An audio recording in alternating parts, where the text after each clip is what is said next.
Langston Hughes. Justice. That justice is a blind goddess, is a thing to which we black are wise.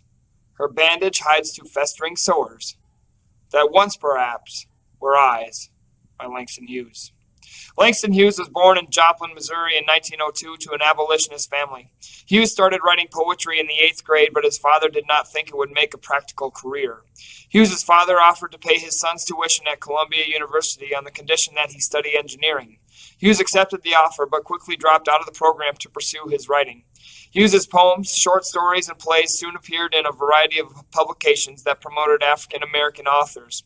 In 1926, The Negro Artist and the Racial Mountain was published in The Nation, a newspaper founded by abolitionists.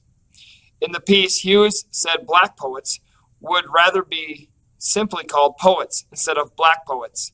The term black poet suggested that the author wanted to write like a white poet did.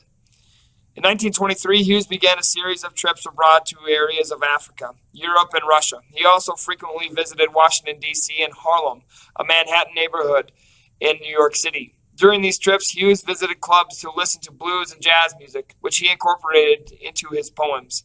He moved to Washington, D.C. in 1925, but returned to Harlem the following year during the Harlem Renaissance. During this period, his writing took on a new rhythm and gained great popularity. In 1929, Langston Hughes earned his bachelor's degree from Lincoln University in Pennsylvania, and in 1943, the school awarded him an honorary Doctor of Literature. He also received a Guggenheim Fellowship in 1935 and a Rosenwald Fellowship in 1940.